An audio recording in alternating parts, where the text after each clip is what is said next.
Voilà, donc pour installer Lux Render, nous devons aller sur le site de blender.org pour récupérer les fichiers qui vont nous permettre de faire des rendus avec Lux Render. Donc, nous allons dans Python Scripting. Voilà. Dans Python Scripting, nous allons dans Script Catalogue. Et dans la liste des catalogues, nous allons dans moteur de rendu. Render script, il est voilà, render script, render with Lux Render. Ok, ici nous avons le site officiel de Lux Render où nous pouvons récupérer le moteur de rendu. Ok, ici nous avons la dernière version à jour, nous cliquons dessus. Ici nous avons 32 bits, 64 bits, 32 bits, 64 bits pour Windows, macOS et Linux. Pour ma part, moi j'utilise 64 bits sous Linux, donc je clique dessus et j'enregistre le fichier. Voilà. Une fois que le fichier est enregistré, nous revenons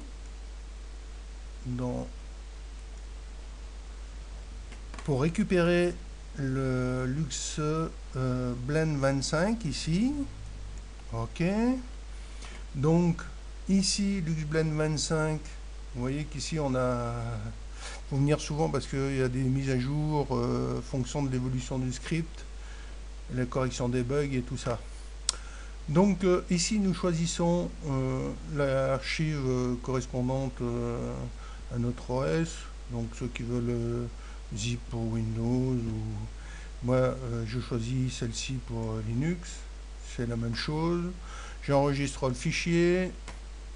Une fois que le fichier est enregistré, je ferme tout ça et je vais dans mes répertoires de téléchargement.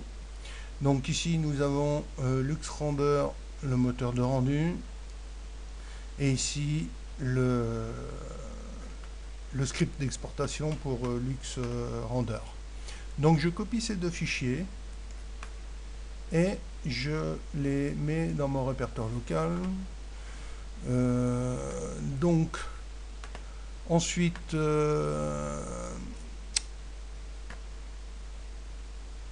tiens, je vais dans le répertoire.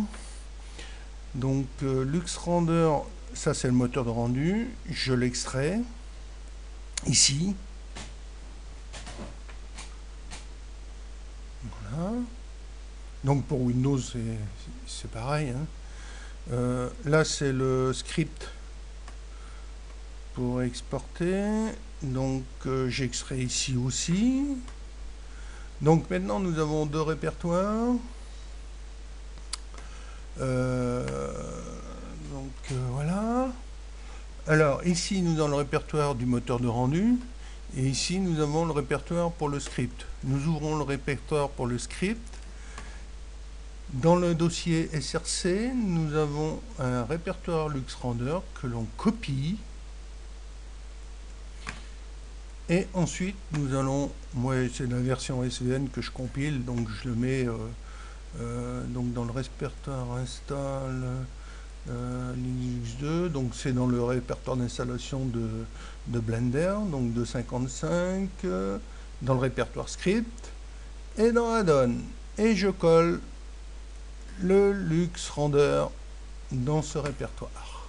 Voilà, donc maintenant nous allons être prêts à utiliser Lux Render et nous allons voir comment ça se passe.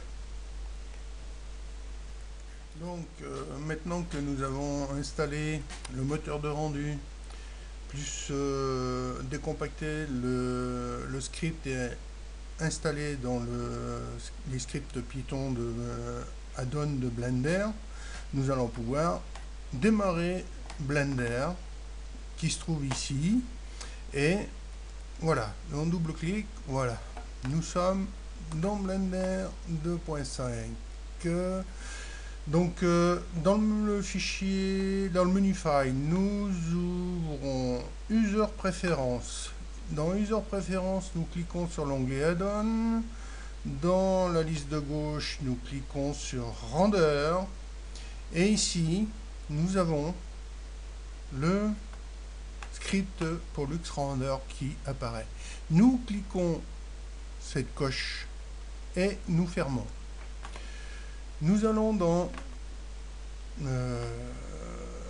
l'export. Nous voyons qu'on peut exporter la scène pour utiliser le moteur autre part. Et ici, maintenant, nous pouvons sélectionner LuxRender. Et vous remarquez que les menus à gauche ont changé, puisque le script s'intègre directement et affiche les panneaux correspondant au moteur. Donc, la deuxième opération qu'il faut faire maintenant, c'est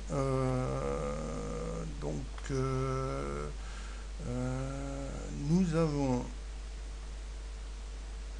plusieurs options. Donc, on peut utiliser le moteur en external, soit la console, soit l'interface utilisateur graphique.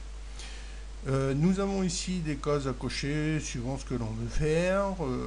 Et ici, il faut que la case Run Render soit cochée. La dernière opération finale, maintenant, c'est de créer le chemin où se trouve le moteur de rendu. Donc, on sait où on l'a installé. Donc, pour moi, je redescends dans mon Home et je vais sélectionner le répertoire où se trouve LuxRender.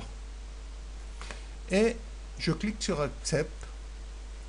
Et maintenant, nous allons pouvoir utiliser LuxRender. Voilà. Donc, après, bon, bah, vous pouvez sauver les options par défaut, ou alors après, quand vous redémarrez, il faut refaire la même manif. On appuie sur F12 et le moteur de rendu LuxRender apparaît. Il lui faut quelques petites secondes le temps qu'il exporte vers vers l'application avant que ça affiche quelque chose. Voilà. Donc là maintenant, ben, il va falloir attendre que ça évolue parce que bon, LuxRender est pas c'est un moteur très performant mais qui demande beaucoup de ressources et il faut laisser un peu le temps. Bon voilà, on est au bout de 10 minutes là, hein. Je suis allé boire un café pour passer le temps un peu. Et donc LuxRender, il faut le laisser tourner un certain temps. Bon oui, il y a encore un petit peu de grain hein, qui disparaîtra au bout d'un certain temps. Par contre, ce que je vous conseillerais aussi pour voir comment on utilise LuxRender, c'est d'aller sur le site, dans le manuel, voir comment on manipule l'interface, l'éclairage, les caméras, les matériels, le portail, les textures, le tone mapping, light group, les render settings. Et voilà, bon. Là, c'était juste une approche pour commencer avec LuxRender. Hein, voilà. Donc, ce qu'il faut savoir aussi, c'est que au fur et à mesure, LuxRender enregistre une image toutes les 10 secondes. On peut adapter ça autant que l'on veut. Donc là, c'est... Là, voilà. Donc là, c'est dans le répertoire par défaut, dans le temporaire.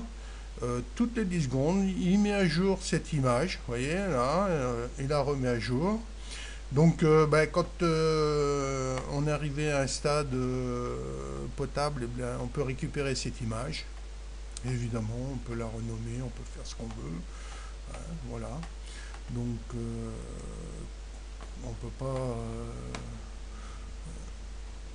Donc, on va arrêter le rendu ici, parce que, bon, ça pourrait durer encore un certain temps.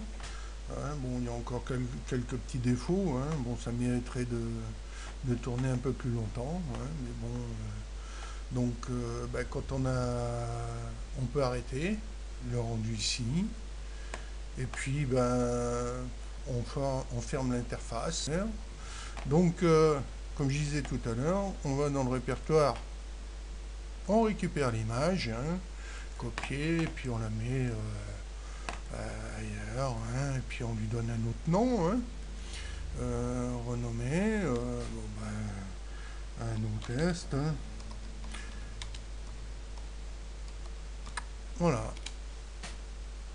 Et cette image, on peut la réutiliser. Ce qui fait qu'on peut enregistrer plusieurs séquences d'images à la limite, et puis voilà, bon. Donc bon, une chose qui est certaine, c'est que LuxRender il ne peut pas servir pour faire des animations, hein. C'est un bon moteur, mais qui demande beaucoup de temps pour obtenir quelque chose de correct. Voilà. Donc j'espère que vous aurez appris quelque chose, et puis excusez-moi aussi pour la mauvaise qualité du son. Et puis, bon LuxRender avec Blender. Merci d'avoir visionné ce tutoriel.